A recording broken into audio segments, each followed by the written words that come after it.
শুভ সকাল বন্ধুরা, তোমাদের সকলকে জানাই নতুন একটি দিনের নতুন একটি সকালের অনেক শুভেচ্ছা। তো সকাল মানেই রৌদ্র, সূর্যি মামাকে সঙ্গে নিয়েই সকালটা এখন শুরু হচ্ছে। গরমের দিনগুলোতে এমনিভাবেই চলতেই থাকবে, কারণ কি 5:30 পৌনে 4টের সময় সূর্যি মামা দেখা যায় না, বাকি 6টার পর থেকে সূর্যি মামার সাথে আমাদের সাক্ষাৎ হয়ে যায়। তো দেখো সকালে ঘুম থেকে উঠেই আগে পুরো ফ্রেশ হয়ে নিয়েছি, আর সর্ব অলংকার বিচ্ছিন্ন এখন তোমাদের দিদিভাই প্রচণ্ড গরমের চাপে। আর এই যে মেলা টেলা গেল না, সোনা গয়না সমস্ত কিছু খুলে একদম গুছিয়ে রেখে দিয়েছি, একদমই ভালো লাগছে না আর এগুলো পরতে। হ্যালো বন্ধুরা, welcome back to my channel, welcome to new blog. আশা করি তোমরা সকলেই ভালো আছো, সুস্থ আছো। সুন্দরবন থেকে সাথী আমার নতুন ভিডিওতে তোমাদের অনেক ওয়েলকাম জানাই। আজকে ভিডিওটা দেখো সকাল থেকেই শুরু করেছি, একদম কি বলবো, একদম উঠেছি 5:30টার সময়।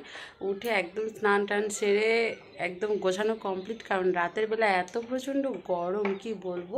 এই যে বিছানা না, বিছানাতে জাস্ট এমনিভাবে পিঠ দিয়ে শোয়ার মতো না, এত গরম। আর তার উপরে রাতের বেলা কী হয় বলো তো, আমার এই রুমটা সোজাসুজি উপরে ছাদ, তো খোলা ছাদ, উপরে ঘর নেই। তো ওর যে গরমটা এই ফ্যানের মধ্যে দিয়ে যখন নিচে নামে, উফ কি বলবো, কি কষ্ট। গতকালকে প্রচণ্ড গরম ছিল, তো ওই জন্য সকাল সকাল উঠে স্নান টান সেরে ফ্রেশ হয়ে গিয়েছি একদম। তারপরে ব্রাশ ট্রাশ করে নিয়েছি, পুরো ফ্রেশ হয়ে চুল ভেজাইনি, যদিও অল্প একটু জাস্ট ছিটে ফোটায় ভিজেছে। আবার দুপুরের বেলা স্নান করতে হবে, গলায় সমস্যা প্রচণ্ড, তাও কি করব, এত গরম লাগছে। আর সকলে পড়তে চলে এসছে, এখন হয়ে গিয়েছে 6:50। মেজো পিসুমণি ছিল, বাড়ি চলে গেল মেজো পিসুমণি একদম সকাল সকাল। সকলে কুটুম্ব সকলে চলে গেল, প্রায় সকলে চলে গিয়েছে, শুধুমাত্র আমার বড় পিসুমণি রয়েছে, চলে যাবে বলছে। আর সবাই টাটা বাই বাই। তো এত ভিড় চাপ সব কিছু মিলিয়ে কাটিয়ে আনন্দ উৎসব করে এখন একদম ঘর পুরো ফাঁকা। আর তার উপরে গতকালকে তোমাদের ব্লগ দিতে পারিনি, প্রচণ্ড গলার সমস্যা, আমি কথাই বলতে পারছিলাম না, এরকম একটা পরিস্থিতি। তো চলো সে যাই হোক, আজকে অনেকটা ভালো আছি, বেটার আছি, একদম গলা বসাটা অনেকটাই কমে গিয়েছে, অনেকটা। এবার যাবো পড়াতে, পড়িয়ে এসে পরে তোমাদের সামনে এসে আবার কথা হচ্ছে। তো চলো ব্লগটা দেখতে থাকো এবং সঙ্গে থাকো। তো দেখো বন্ধুরা, এখানে পড়িয়ে ছেড়ে দিয়ে চলে এসেছি নিচে, ছাদের উপরে পড়াচ্ছিলাম। তো এসেই দেখলাম মেজো পিসুমণি তো বাড়ি যাবে যাবে করছে, কিন্তু কোনোভাবেই যেতে দিতে চাইছি না, কারণ মেজো পিসুমণি একটা উনুন তৈরির পর্ব শুরু করেছে। যেদিন থেকে এসছে তার দু একদিন পর থেকে শুরু করেছে। তো ওই জন্য দেখো এই যে মেজো পিসুমণি এখানটা একদম উনুনের কাজে হাত দিয়ে দিয়েছে। বলছি আজকে যেতে হবে না, আর যদি যাও বিকেলে যেও, কারণ কি সকালের দিকে এত প্রচণ্ড রৌদ্র, সেই রৌদ্রের মধ্যে আর বেরিয়ে লাভ নেই। তো এরকমভাবে বলে আটকে দিয়েছি। আর বাবা ওই দিকটা দেখো মুরগিকে খেতে দিচ্ছে, তারপরে পায়রা রয়েছে আমাদের, পায়রা মুরগি অনেক তো রয়েছে, তোমাদের তো দেখাই, ওই দিকটা খেতে দিচ্ছে। আর পিসুমণি দেখো এই দিকটায় উনুন তৈরি করছে। তো চলো দুপুরের পর থেকে আর কিছুই শেয়ার করিনি, কারণ সবজি টবজি কাটার কোনো পর্ব নেই। রামনবমী যেহেতু নিরামিষ রান্না, ডাল রান্না হয়েছিল, তো ওই জন্য রান্নাও আজকে দেখায়নি। তো তারপরে স্নান যেহেতু আমার সকাল সকাল হয়ে গিয়েছিল, তারপরে দেখো একটু দুপুরে খাওয়া দাওয়া কমপ্লিট করে একটুখানি রেস্ট নিয়ে তারপরে একটু সাজুগুজু করে নিচ্ছি। কেন বলো তো, অনেক দিন যাবৎ বন্ধুরা কি বলবো তোমাদেরকে, অনেক দিন যাবৎ শর্ট ভিডিও আর বানানোই হচ্ছে না। এত মানুষের ভিড়ে কোথায় বানাবো বলো, আর এখনও তো সেইভাবে প্রফেশনালি নিতে পারিনি না, এখনও সেইভাবে লজ্জাবোধটা থেকে গিয়েছে। তো ওই জন্য সকলে ছিল বলে একটাও ভিডিও বানানো হয়নি, আর সেইভাবে তোমাদের সামনে তো শর্ট ভিডিও দেওয়াই হচ্ছে না। তো ওই জন্য আজকে ভেবেছি যে গরম হোক, প্যাচপ্যাচে গরম হোক আর যাই হোক, একটু সাজুগুজু করে, বেশি নয় 2-1টা শর্ট ভিডিও আমি রেডি করব।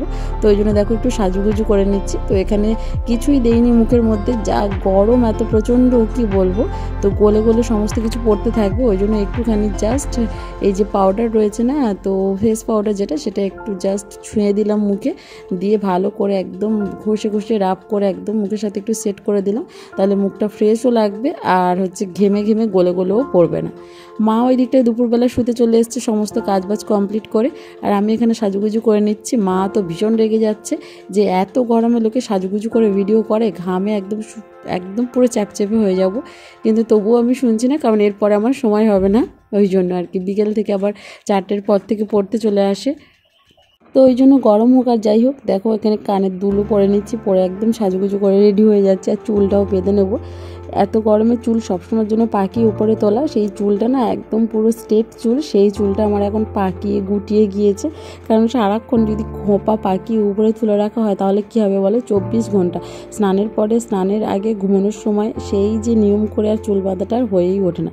পুরো রেডি হয়ে গিয়েছি, ড্রেসটা পরে নেবো এবার। শুভ বিকেল জানাই আমার পরিবারের সকল সদস্যকে। তো প্রচণ্ড গরম পড়েছে বন্ধুরা, কি বলবো, এই গরমে রিলস বানিয়ে উঠতে গিয়ে ভিজে পুরো সারা।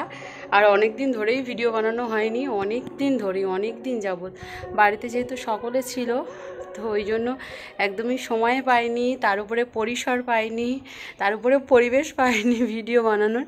তো ওই জন্য ভিডিও বানানো হয়নি, শর্ট ভিডিও। এই জন্য আজকে বানিয়ে নিলাম, অনেকগুলো বানিয়েছি। তো প্রচণ্ড গরম লেগেছে, হাঁপিয়ে যাচ্ছে বন্ধুরা, কি বলবো, প্রচণ্ড গরম পড়েছে। আজকে প্রায় 41-42 পড়ে গিয়েছে। আর এই গরমে না বেরোতে পারছি আর না ঘরের মধ্যে থাকতে পারছি, এরকম একটা পরিবেশ। এখন 4টে বাজে, তো এখন যা রৌদ্র বাইরে, কি বলবো, প্রচুর রৌদ্র। ছাদের উপরে এইখানে ভিডিও আমি করি, এইখানে করছিলাম ভিডিও। ভীষণ কষ্ট হচ্ছে বাবা। আর যেন মনে হচ্ছে মানে কি বলতো, বাপের বাড়িতে খেয়ে দিয়ে মোটা হয়ে যাচ্ছে, এরকম একটা প্রবণতা হচ্ছে। তো যেন মনে হচ্ছে আগে রোগা ছিলাম, ঠিক ছিল, এখন যেন মনে হচ্ছে একটু মোটা হয়ে গিয়েছি, দম হয়ে যাচ্ছে, যেন কষ্ট হচ্ছে। এই গরমের জন্য আর বেশি করে কষ্ট হচ্ছে। আর দূরে আমাদের এখানে দূরে বাসন্তী পুজো হচ্ছে। তো আজকে যেহেতু মহানবমী, আজকে তো রামনবমী, তো ওখানে আজকে মেলা হচ্ছে। ওখানে আজকে নয়, একদম ষষ্ঠী থেকে মেলা হচ্ছে, যাইনি এখনও একদিনও। এই অসুস্থতার মধ্যে, এত অসুস্থ সকলে, বাড়ির সকলে, যে হচ্ছে যাওয়াই হয়নি, কেউই যায়নি এখনও। আজকে যাবো ভাবছি, গেলে অবশ্যই তোমাদের ঠাকুর দর্শন করেই নিয়ে আসবো। আর সকাল থেকে তেমন কিছুই দেখাতে পারলাম না, দেখানোর মতন পরিবেশ নেই। আসলে শরীরটা আমার এতটাই অসুস্থ, আমি পড়িয়ে ছেড়ে দিয়ে স্নান করে শুয়ে ঘুমিয়ে গিয়েছিলাম একদম। আমি কিছুই করিনি যাকে বলে। তো ওই জন্য তোমাদের সাথে সেইভাবে কোনো ব্লগ শেয়ার করতে পারিনি। সেই সকালে কথা হয়েছিল, আর টুকটাক একটু আধটু দেখিয়েছি যা কিছু, আর কিছুই দেখাতে পারিনি। আমি ঘুমিয়ে গিয়েছিলাম, ঘুম থেকে উঠেছি কটায় বলো তো, 1টার সময় ঘুম থেকে উঠেছি। 10টায় ঘুমিয়েছি আর 1টার সময় ঘুম থেকে উঠেছি। উঠে জাস্ট না খেলে নয়, একটুখানি খেয়েছি, একটুখানি খেয়ে দিয়ে যে রেডি হয়ে একটু রিলস করছিলাম, ব্যাস এখন হয়ে গিয়েছে 4টে।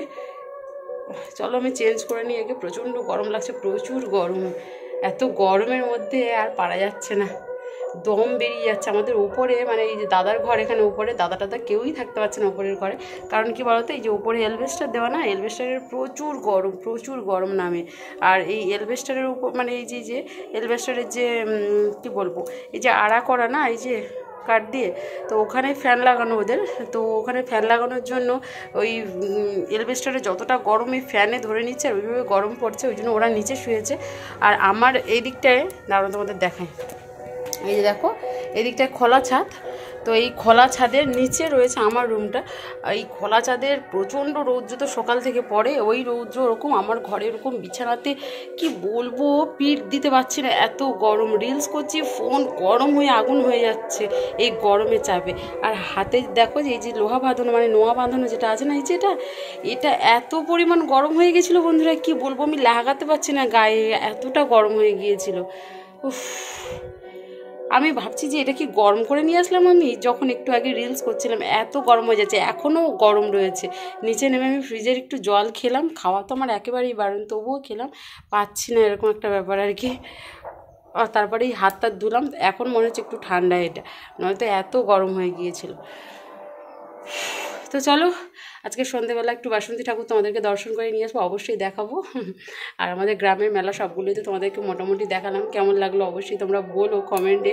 তোমরা ভিডিও দেখো কিন্তু কমেন্ট করো না, কমেন্ট করে বলো, তাহলে ভালো লাগবে বেশ।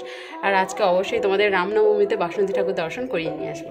তো চলো ভিডিওটা কন্টিনিউ দেখতে থাকো বলতে এখন আর কিছুই শেয়ার করবো না, সরাসরি মেলায় গিয়ে তোমাদের ঠাকুর দর্শন করিয়ে নেবো। তো চলো। তো দেখো বন্ধুরা, তারপরে তোমাদেরকে তো বললাম আমি বিকেলবেলায় তো চলে এসেছিলাম মেলাতে, তোমাদেরকে আগে ঠাকুর দর্শন করিয়ে দিই। তো দেখো এখানে একদম পুরো মা দুর্গা মানে দেবী দুর্গা, মা বাসন্তী যাই বলো না কেন, মা পার্বতী, মহামায়া দেবী এখানে দেখো অধিষ্ঠান করেছে। আর চারিদিকে দেখো মোটামুটি লোক রয়েছে মেলাতে। এখানে অনুষ্ঠান শুরু হওয়ার পথে, অনুষ্ঠান শুরু হতে চলেছে। আর দেখো অনুষ্ঠান শুরু হয়ে গিয়েছে, কত মানুষ দেখো বসে গিয়েছে। আর কি প্রচণ্ড গরম, কি বলবো তোমাদেরকে, প্রত্যেকের হাতে পাখা দেখি তোমরা বুঝতে পারছো। আর ওই যে দূরে মেলাতে অনুষ্ঠান হচ্ছে, তো গাজন যে হয় না, গাজন হচ্ছিল ও মঞ্চের অনুষ্ঠান। আর সকল মানুষ দেখো এইভাবে ফাঁকা ফাঁকা হয়ে বসে পাখা দিয়ে হাওয়া খাচ্ছিল গরমের মধ্যে, তবু কিন্তু সুষ্ঠুভাবে শান্তভাবে সকলে অনুষ্ঠান দেখছিল, উপভোগ করছিল। আমাদের গ্রামের মেলাগুলো এমনই হয়, বেশ সুন্দর, বেশ মজাদার। সকলে এক জায়গায় বসে এইভাবে সুন্দরভাবে আনন্দ উপভোগের মাধ্যমে অনুষ্ঠান বলো, মেলা বলো, সমস্ত কিছু কিন্তু দেখে। তো চলো মেলা দেখার পর্ব শেষ। এবারে বাড়ি চলে আসার পথে আর একবার তোমাদেরকে দেবী দর্শন করিয়ে নিচ্ছি। তো মেলাতে আমি, মা, পিসিমণি, বৌদি, দাদা, বাবা সকলেই গিয়েছিলাম। তো চলো বন্ধুরা, আজকের ভিডিও কিন্তু এতটুকুই। আজকের ভিডিও ভালো লাগলে অবশ্যই একটা লাইক করে দিও। দেখা হচ্ছে পরবর্তী ভিডিওতে। ততক্ষণে কিন্তু সকলে ভালো থেকো, সুস্থ থেকো। আর বাসন্তী দেবীকে দর্শন করে তোমাদের কেমন লাগলো অবশ্যই কমেন্টে কিন্তু জানিও। তো চলো দেখা হচ্ছে কোনো ইন্টারেস্টিং ব্লগের সঙ্গে। ততক্ষণে সকলে সুস্থ থেকো, ভালো থেকো। চ্যানেলে নতুন হলে অবশ্যই চ্যানেলটাকে সাবস্ক্রাইব করে বেল নোটিফিকেশন অন করে রেখো। তো চলো বন্ধুরা, সকলকে আবারও একবার টাটা। আর সেই সঙ্গে যেহেতু এখন অনেক রাত হয়ে গিয়েছে, অনেক বলতে 11:30 বেজে গিয়েছে, বাড়ি ফিরছি, তো সকলকে জানিয়ে দিই শুভরাত্রি, গুড নাইট।